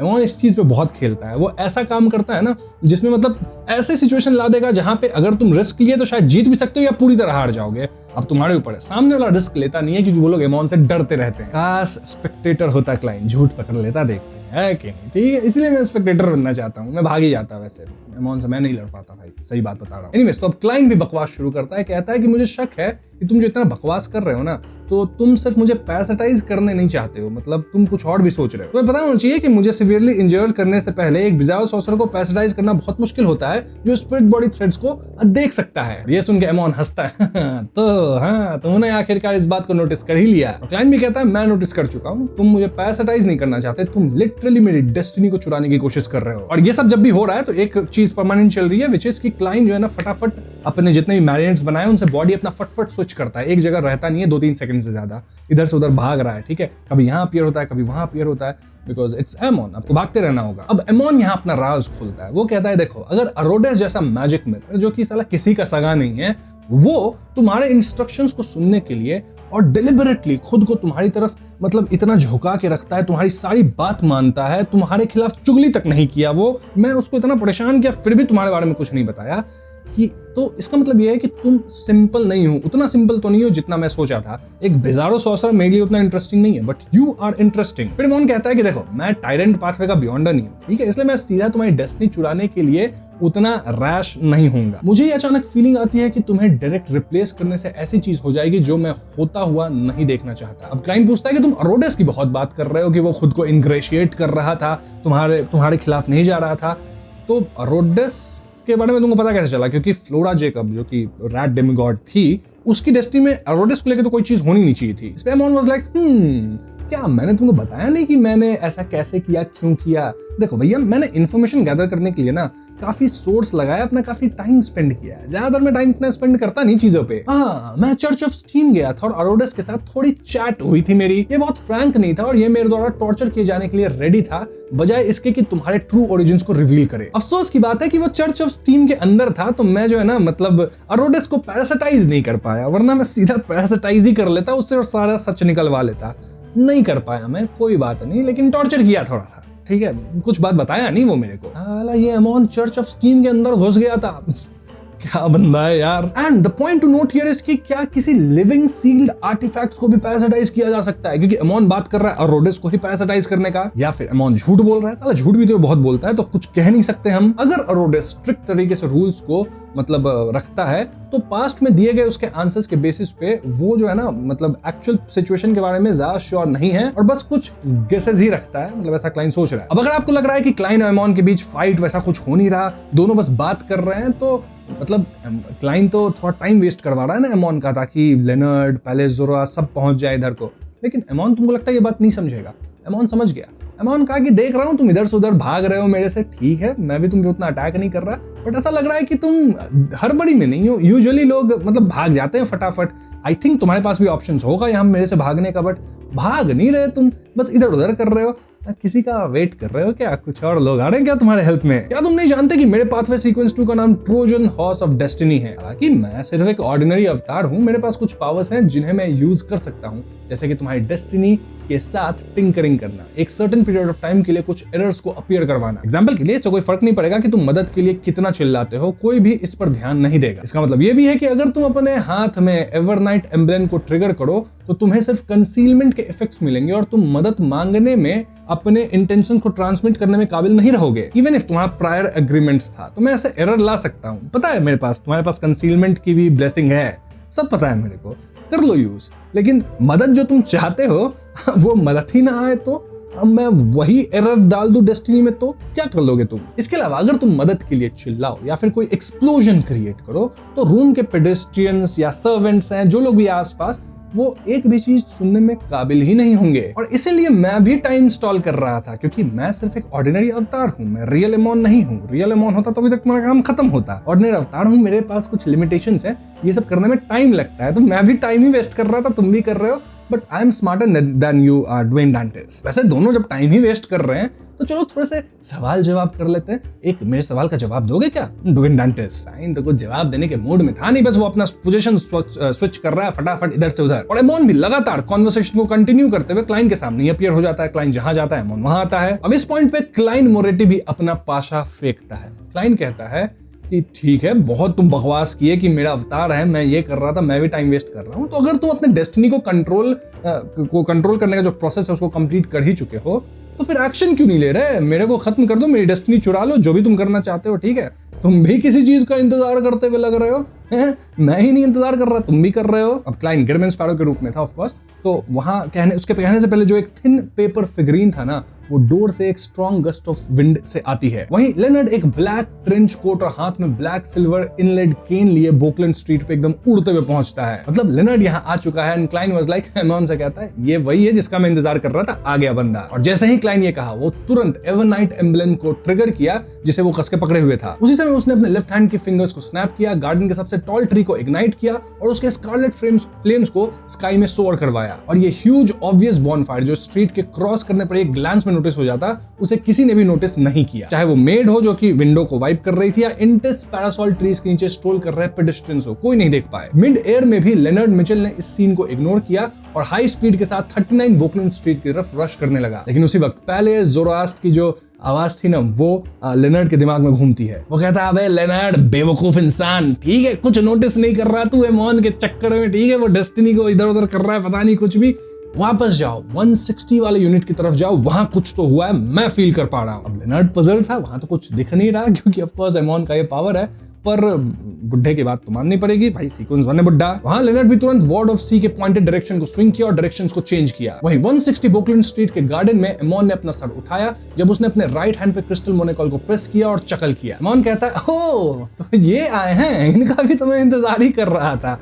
बाप रे बाप, पहले जोरास्ट भैया प्लीज आप भी मत चले जाना, एमॉन आपको भी ढूंढ लिया। एमॉन यहाँ गिडमैन स्पैरो यानी अपने क्लाइन को, अपने ड्वेन डांटिस को इग्नोर किया जब उसकी स्माइल ऑब्वियस होती गई। उसने इररेजिस्टिबल डिलाइट में बोलना जारी रखा। वो कहता है कि इस रीजन में फेट की एब्नॉर्मैलिटीज को डिस्कवर करने में काबिल होना, ये तो वो है ना पहले जोरास्ट। जैसे ये सब बात होती है, एमॉन जो है वो अपने एक्शंस को चेंज करता है, अपने मोनोकल को कहीं ना कहीं एडजस्ट करता है। इस पल पूरी स्ट्रीट पे एक स्ट्रेंज ग्लूम गिर गई। ऐसा लग रहा था मानो पूरी जगह रियलिटी से सेपरेट हो चुकी हो और एक सीक्रेट में कन्वर्ट हो गई हो। 39 बोकलैंड स्ट्रीट के एक्टिविटी रूम में हेजल ने विंडो के बाहर देखा और पजलमेंट में बड़बड़ाई कि क्या बारिश होने वाली है। ए बेवकूफ औरत, एमॉन को यहाँ लेके आ गई है, बारिश होने वाली है, लगता है बर्फ गिरने वाली है। हेजल को क्या है, उसको लगा कुछ इंपॉर्टेंट नहीं है, अपने काम में लग गई। लेकिन यहाँ तो भैया भयंकर सीक्वेंस 1 उतर चुके हैं, ठीक है बहुत खतरनाक फाइट होने वाला है, मैं क्या बताऊं। एनीवेज, तो हेजल जो है वो अपने फादर को देखती है जो कि स्ट्रेंजली अपना राइट पाम ओपन करते हैं। थिन एयर के लाइट के ग्लिमर्स कंडेंस हुए और पाम में एक क्रिस्टल मोनोकल बन गया। मैट भी इस मोनोकल को अपनी राइट आई पे पहन चुका था। अब हेजल को कुछ तो लगा गड़बड़,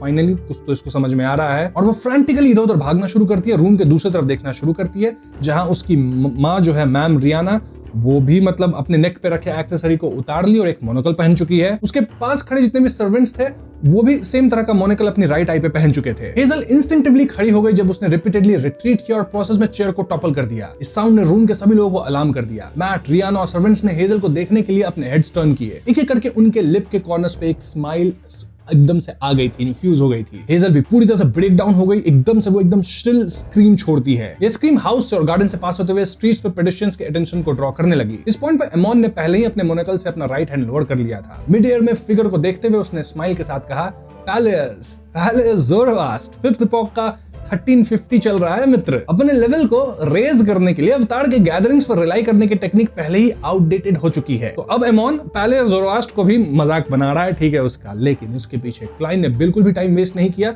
जब उसने अपनी पॉकेट में हाथ डाला जैसे वो गन ड्रॉ कर रहा और क्रीपिंग हंगर को ट्रांसपेरेंट बनने दिया। उसके सामने एक ट्रांसपेरेंट बुक कंडेंस हो गई। लेकिन एमॉन ने सीधा अपना हाथ उठाया और ग्लव गायब हो गया। चुरा लिया, ये भी सब कुछ चुरा लेगा ये। लेकिन दोस्तों, ह्यूमन स्किन्ड ग्लव के डिसअपीयरेंस के साथ गिडमैन स्पैरो भी गायब हो गया। क्यों? क्योंकि एमॉन के पाम में जो लैंड किया, जो वो चुराया, वो ग्लव नहीं बल्कि एक रैट था। एक ऐसा रैट जो मैरिनेट बनने के बाद खत्म हो चुका था। अब एमॉन के दूसरे साइड पे क्लाइन अपीयर हो रहा है, मतलब फटाफट ये चीजें हो रही है और फिर उसने उस आइटम को थ्रो किया जो उसने पहले लिया था और उसे अपने टारगेट पर फेंक दिया। क्या था ये आइटम? ये था एक पेपर क्रेन।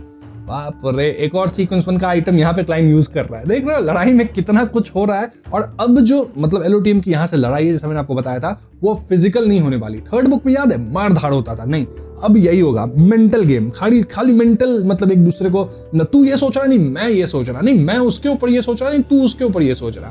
तो आपको ये चीज इस लड़ाई में फील हो रही होगी, है कि नहीं? एनीवेज, हम लोग इस लड़ाई में आगे बढ़ते हैं और क्या हो रहा है। मैंने कहा था ना इस वीडियो में 2 दूंगा आपको, 2 लड़ाई होगी इसमें, बोला था। एंजॉय करो आगे। चलो आगे बढ़ते हैं। तो बालों में तेल लगा के आई एम बैक। हाँ, कपड़े चेंज करके आया हूँ, ब्रेक लिया था, कोई बात नहीं, वीडियो यहीं से कंटिन्यू करेंगे। क्या बताया था मैंने कि क्लाइन ने एक पेपर क्रेन को फेंका था, राइट? तो ये एक आम पेपर क्रेन थी जो बाहर निकलते ही स्कारलेट रेड फ्लेम्स में फट गई और इस दौरान राख बिखर गई। एमॉन जो आसमान की तरफ देख रहा था, उसने अचानक अपना सर घुमाया और उस पेपर क्रेन को देखा जो फ्लेम्स का वेसल बना हुआ था। फिर एमॉन अपना पाम उठाता है एज यूजुअल, और उसके पाम उठाने से होगा क्या? वेल, एमॉन का जो मोनोकल था उसके नीचे हम एक चमक देख पाते हैं और अचानक पेपर क्रेन की सरफेस पे जितने भी फ्लेम्स थे गायब हो गए। देन एमॉन फिर से हाथ उठाता है और इस बार एक और चीज गायब होती है। क्या गायब हो गई?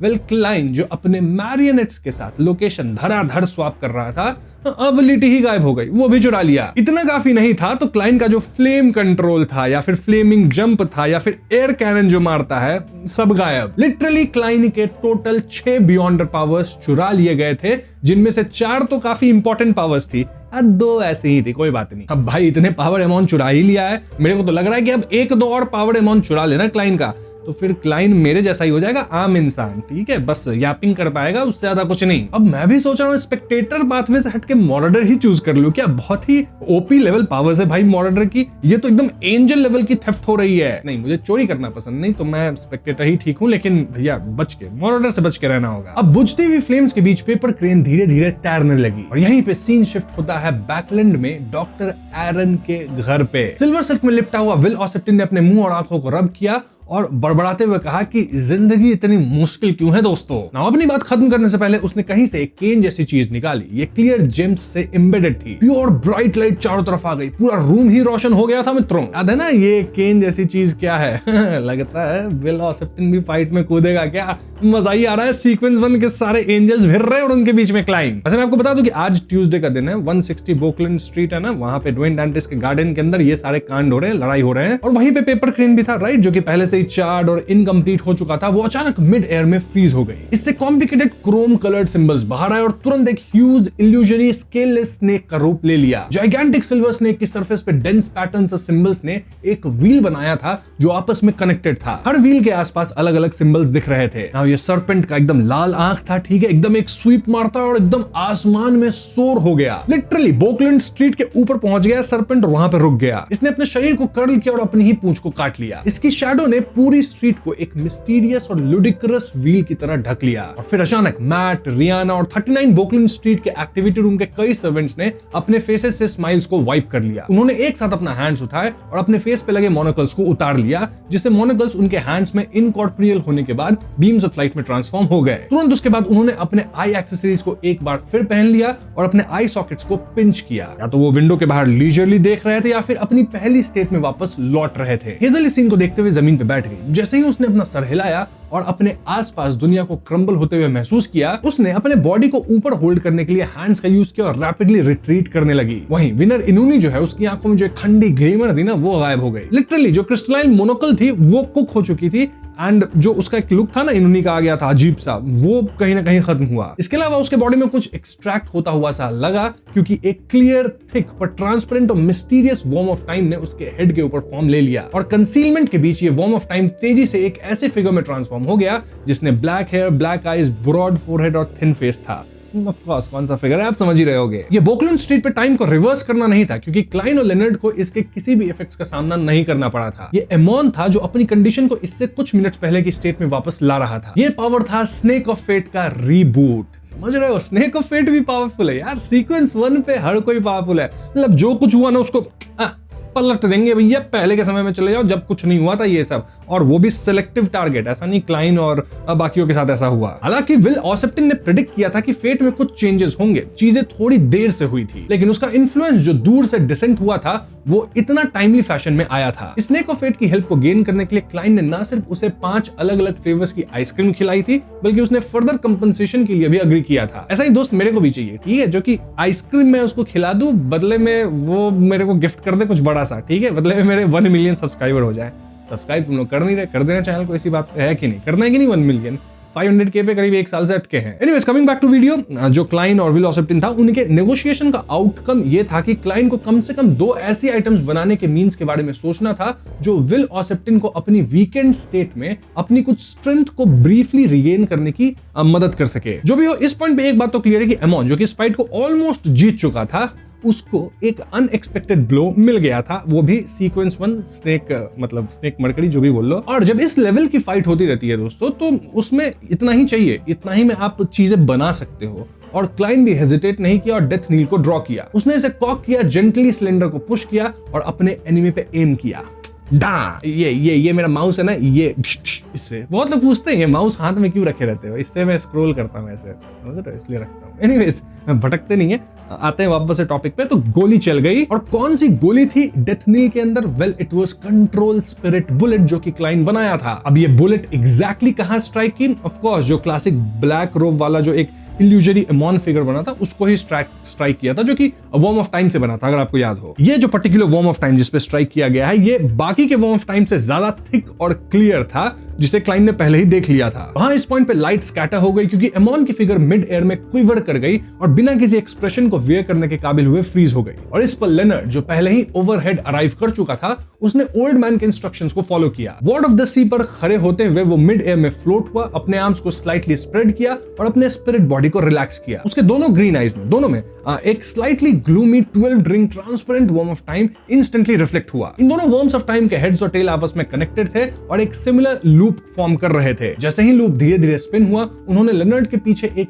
Huge ancient mottled illusion project किया। यह इल्यूजन स्टोन से कार्व्ड एक वॉल क्लॉक की सरफेस जैसा लग रहा था। इसमें 12 सेगमेंट्स थे। हर सेगमेंट या तो ग्रेश व्हाइट था या फिर ब्लूइश ब्लैक। वो एक दूसरे से क्लियरली डिमार्केटेड थे और सिंबल सभी अलग थे। सिर्फ एक लुक के साथ क्लाइन को यह फीलिंग आई कि लाइफ उसके पास से स्पीड से गुजर रही है। फिर आवाज आता है गोंग, ठीक है, एक बेल गोंग जो एंशिएंट हिस्ट्री से टाइम अक्रॉस ट्रैवल करती हुई लग रही थी और ये स्पेशियस सीक्रेट वर्ल्ड में कहीं ना कहीं गूंज उठी थी। क्लाइन के सामने हर चीज स्लो होती हुई लगी, जिसमें इनूनी के ऊपर वाली एमॉन फिगर भी शामिल थी। एक इनडिस्क्राइबेबल इनविजिबल सर्ज अपीयर हुआ जो उस एमॉन फिगर के चारों तरफ स्वीप करते हुए उस huge illusory stone carved wall clock की तरफ हर्ल करने लगा। और ये क्या था? ये एक्चुअली एक वर्म ऑफ टाइम था। एमॉन का अवतार विद अ मोनोकल, उसने अचानक एक हैंड को एक्सटेंड किया और गिरमिन स्पैरो पर एम किया। अचानक क्लाइन ने देखा कि उसके हैंड के बैक की स्किन रैपिडली ड्राई हो गई क्योंकि वो रिंकल्ड हो गया और अनऑब्वियस एज्ड स्पॉट्स प्रोड्यूस करने लगी। तो जिस स्पीड से एमॉन की इल्यूजरी फिगर पुल अवे हो रही थी, वो स्लो हो गई, पर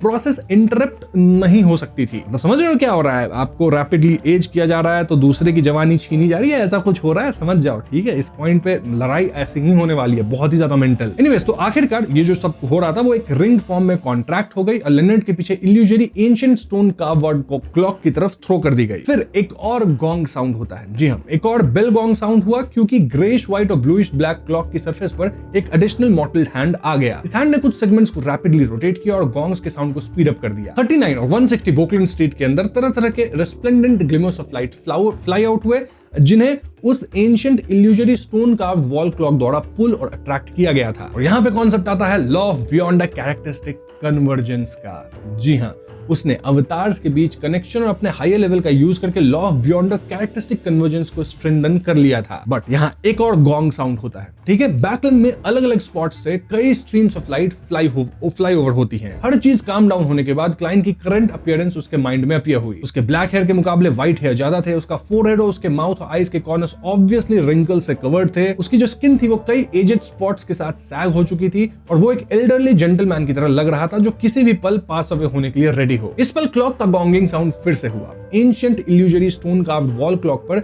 greyish white hand counterclockwise spin होने लगा। यहाँ एक टिक होता है, 2 टिक, 3 टिक, और क्लाइन ने देखा कि उसकी स्पिन रैपिडली अपने लस्टर को रिकवर कर रही थी क्योंकि स्पॉट्स फेड और वैनिश हो गए। कुछ ही सेकंड्स में उसने अपनी ओरिजिनल अपीयरेंस रिकवर कर ली। लाइफ क्लाइन के अंदर फिर से फ्लो होती हुई दिखने लगी। फिर से बंदा हो गया जवान, ठीक है, बुढ़ा नहीं रहा। और देखा जाए तो एंजल लेवल पे जो पावर्स होती है वो लगभग गॉड लाइक ही होती है। अब इससे ज्यादा और क्या पावर हो सकता है? कोई टाइम रिवर्स कर रहा है, कोई सामान चोरी कर ले रहा है, भैया कुछ भी हो रहा है। और देखा जाए तो क्लाइन इस फाइट के अंदर टपक ही चुका था। ओल्ड एज से वो ऑलमोस्ट खत्म ही हो चुका था। काफी कुछ रिपरकशंस क्लाइन को झेलना पड़ रहा था, but now the situation is sorted. Klein ये भी सोचता है कि अगर वो इस लड़ाई में खत्म हो गया रहता तो क्या वो रिवाइव कर जाता, लाइक पहले रिवाइव किया था एक बार, अगर आपको याद हो बुक 1 के अंदर ही।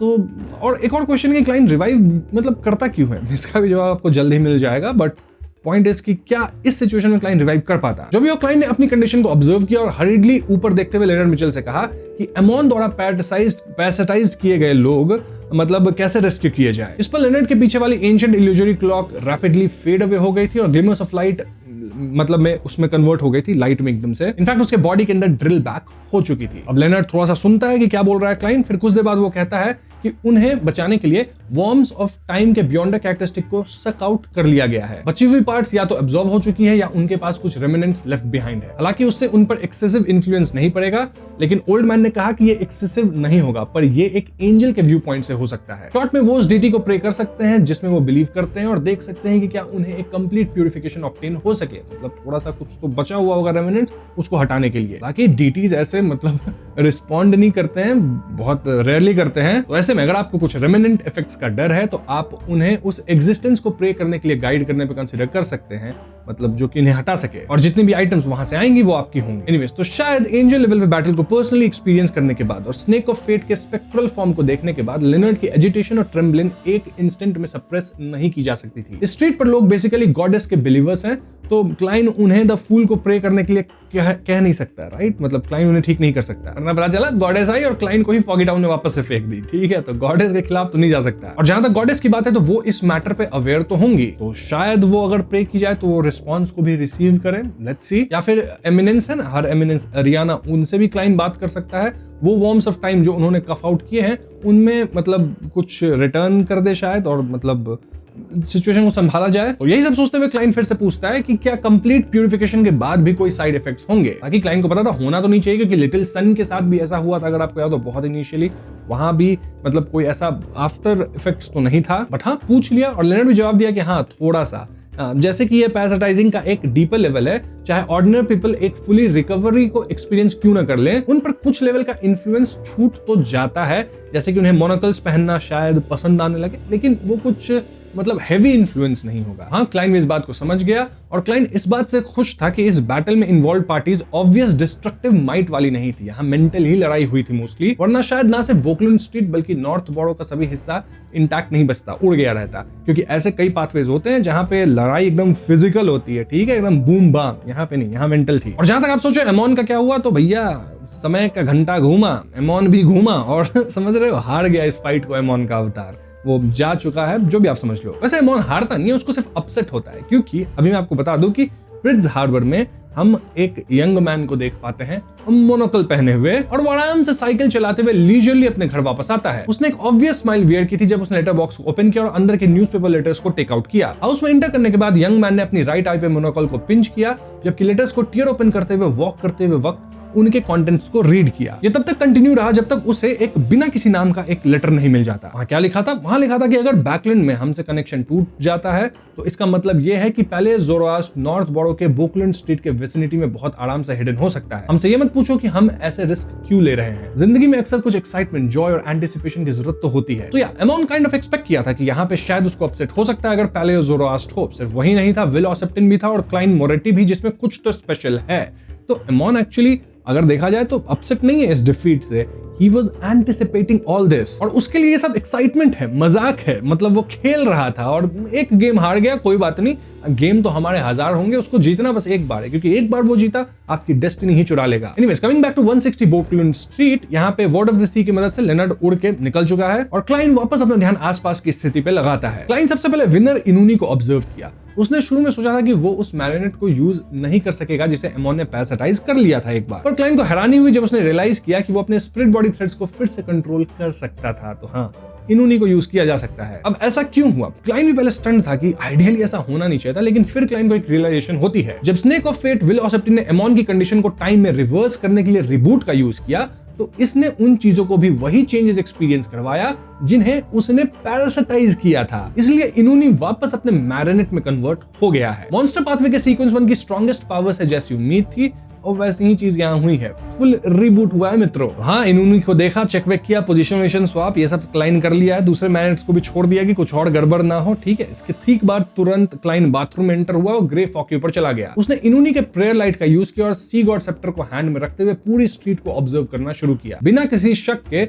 उसका फोकस अपने रेसिडेंस और यूनिट 39 पे था। उसने butler Walter, housekeeper Taneja, member of parliament Matt, ma'am Riana और कई सर्वेंट्स को पैरासाइज किए जाने के रेमिनेंट साइन के साथ देखा। मतलब सबको पैरासाइज किया था एमॉन, अभी सब ठीक हो चुके हैं with the help of course अपना विल ऑसेप्टिन एंड जो भी लेनर्ड किया ओल्ड मैन की मदद से, बट रेमिनेंट साइन है, ठीक है। और सब लोग थोड़े डेज में थे कि हुआ क्या है यहाँ, कुछ तो गड़बड़ हुआ है करके। जहां तक हेजल की बात है, वो टोटल कोलैप्स के ब्रिंक पे थी, उसके हैंड्स जमीन पे थे और उसने खुद को पीछे की तरफ कॉर्नर में पुश कर लिया था। इतने पे कंट्रोल लूज होने लग गया हेजल मैडम, है टीचर करके किसको लेके आ गई थी इधर। लिटरली हेजल कांप रही थी एक कोने में और मैट और उसके घर पे जो लोग भी हैं वो लोग भी थोड़े होश में आए थे, तो वो लोग भी नोटिस कर लिए कि हेजल के साथ कुछ तो गड़बड़ है। तो सब लोग हेजल को सराउंड कर रहे थे, उसके क्लोज जाने की कोशिश कर रहे थे, नॉकर वगैरह एंड एवरीवन, एंड हेजल जोर से स्क्रीम करती जैसे ही कोई उसके करीब आता था। लिटरली वो वायलेंटली रेजिस्ट कर रही थी, उसने जितने भी लोग थे वो हेजल से कुछ दूरी पे खड़े थे। और इस सब प्रोसेस के दौरान क्योंकि रेमिनेंट्स था पैरासाइटिंग का ओवर मैट एंड बाकी लोग, तो वो लोग बीच बीच में अपने ग्लासेस को नज करते थे, ऐसे मोनोकल पहनने ऐसा एक्टिंग कर रहे थे। बताया था ना मैंने, मतलब कुछ हार्मफुल ऐसा नहीं रहेगा, लेकिन कुछ छोटी मोटी आदतें रह जाएंगी जिनको प्यूरिफिकेशन की जरूरत होगी, मतलब थोड़ा मुश्किल होगा, राइट। और ये सब जब हेजल देख रही है तो वो और डर रही है। एनीहाउ वो कंट्रोल खोने के कगार पे है और ये सब देखने के बाद तो मतलब ऑलमोस्ट उस लेवल पे पहुंच चुकी है, अब कंट्रोल खो ही देगी, बहुत मुश्किल है। और क्लाइन ये सब ग्रे फॉग के ऊपर से देख रहा है और उसको महसूस हो रहा है कि भाई ये तो किसी हॉरर मूवी का सीन लग रहा है, ठीक है। भूत को भगा दिए, लेकिन भूत के जाने के बाद भी समझ रहे हो लोग मेंटली साइकोलॉजिकली अभी भी भूत के ही प्रकोप में हैं। क्लाइन तो सीन में इमेजिन कर रहा था कि साला पूरा घर ही एमॉन से पैरासाइटाइज हो गया था, डैडी भी एमॉन, मॉमी भी एमॉन, मेड भी एमॉन, फुटमैन भी एमॉन। अरे भैया हेजल के चारों तरफ सिर्फ एमॉन ही थे और हेजल को यही लग रहा होगा कि शायद अब भी एमॉन ही मेरे को सर्कल कर रहा है, मतलब उसको पता नहीं एमॉन है वो, बट कोई तो मेलवोलेंट शक्ति है जो कि उसके आसपास है। इस पॉइंट पे हेजल का ये हाल था कि उसका कंट्रोल लूज करना ऑलमोस्ट तय था। इन केस अगर हम ये भी मान लेते हैं कि वो किसी तरह अपने आप को कंट्रोल कर लेती है, फिर भी वो मेंटल प्रॉब्लम्स तो डेवलप कर ही लेती है। लिटरली वो एक हाफ क्रेजी स्टेट में तो मिनिमम जाती ही, इतना तो तय था। वैसे में क्लाइन तुरंत रियल वर्ल्ड में वापस लौटता है, जहां बोगलन स्ट्रीट और बाकी कई स्ट्रीट्स डार्कनेस में इंश्राउडेड रही। ये एक सीरेन, ट्रैंक्विल, प्रोफाउंड फीलिंग को एक्सूड कर रहा था। एक ऐसी दुनिया थी जो पहले से एक सीक्रेट में कन्वर्ट हो चुकी थी। ऐसे में क्लाइन अपने हैट को डाउन करता है और सीधा टेलीपोर्ट मारता है। कहां टेलीपोर्ट मारता है?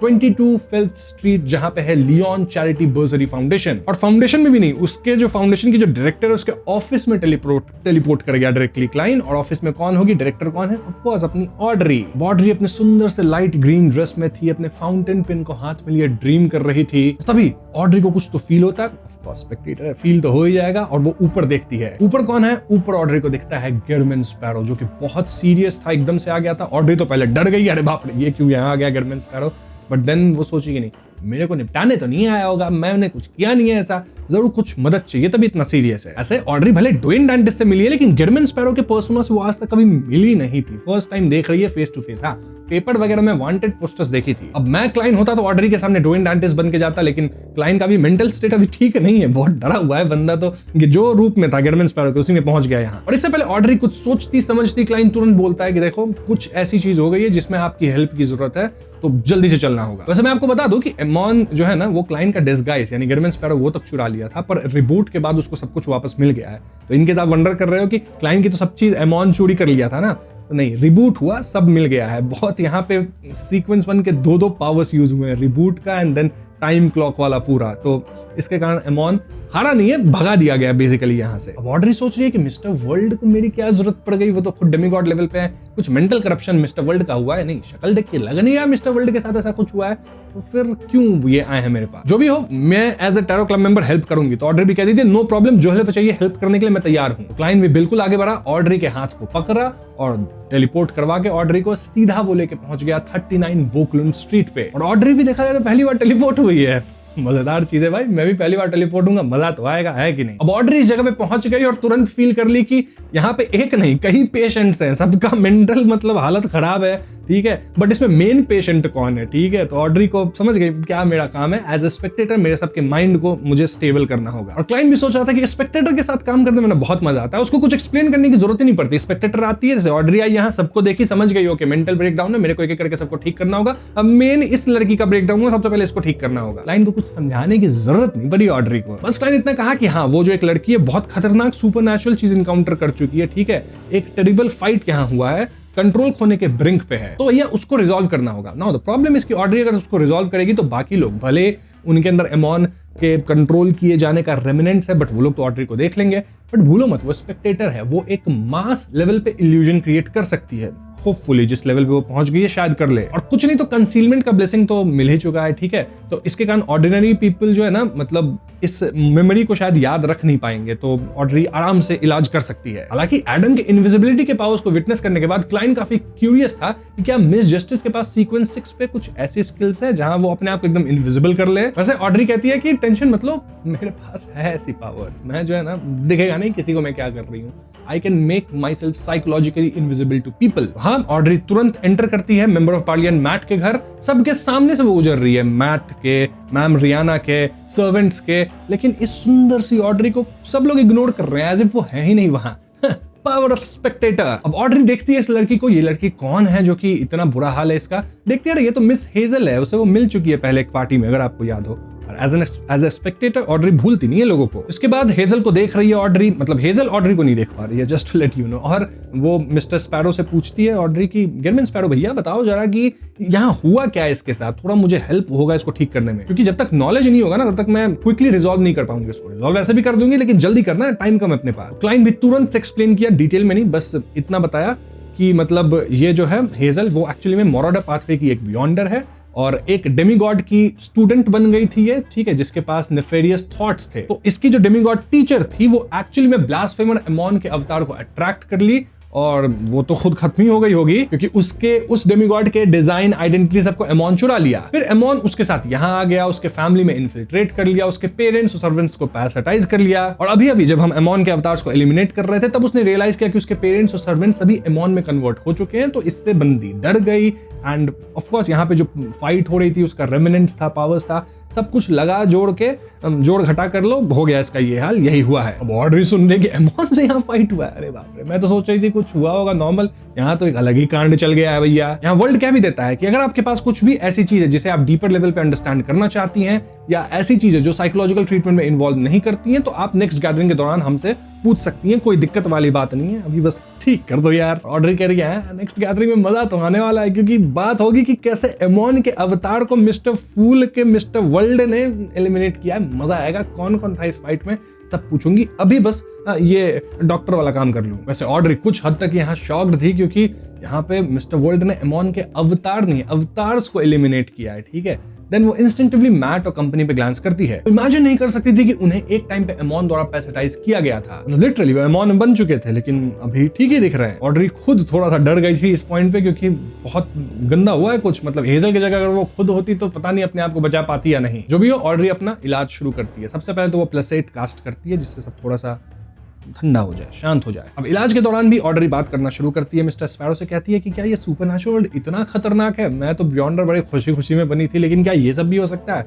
एंड क्लाइंट भी गेरमिन स्पैरो के रूप में कहता है हमेशा वर्ल्ड इतना ही खतरनाक है, ऐसा ही होता है यहाँ। फिर ऑड्री स्पेशली हेजल को ट्रीट करना शुरू करती है, एक्स्ट्रा प्लसेट मारती है, और हेजल भी एकदम लॉस्ट हो चुकी थी, मतलब शांत हो चुकी थी। जो उसका कंट्रोल लूज करने का सिचुएशन था वो कहीं ना कहीं अब कंट्रोल में था, और उस इंस्टेंट में वो पिछली रात के बॉल पे वापस लौटने लग गई, मतलब उस मेमोरी पे आ गई। जी हाँ, उस मेमोरी पे जब वो ऑड्री को काइंड ऑफ डिसेंड होते हुए देखी थी एक एंजल की तरह। सुंदरी इतनी अपनी ऑड्री। यहाँ पे हेजल काफी हद तक काम डाउन हो गई थी, और ऑड्री उसको इलाज करते हुए, मेंटल उसका करप्शन वगैरह ठीक करते हुए कहती भी है कि डरने की कोई जरूरत नहीं है, काम डाउन, सब कुछ पहले ही ओवर हो चुका है, you will be okay. Audrey literally यहाँ हेजल के body of heart and mind के साथ डायरेक्टली कम्युनिकेट करने लग गई थी, हिप्नोसिस, प्लसेट, सब चीज का इस्तेमाल कर रही थी। वो हेजल के हिस्टेरिकल स्क्रीम्स और हॉरर को सुनी जो माउंटेन से टॉल और ओशन से डीप था। हेजल के कंडीशन और उसका जो भी इनकाउंटर हुआ है उसको अकाउंट में रखते हुए ऑड्री समझ गई कि मतलब एक ट्रीटमेंट का प्लान बनाना पड़ेगा। अभी तो काम डाउन कर देंगे, ट्रीटमेंट हो जाएगा, लेकिन एक लेवल पे 2-3 बार ऐसा करना होगा। सबसे पहला ट्रीटमेंट तो यही करना पड़ेगा कि भैया हेजल को हिप्नोटाइज कर दी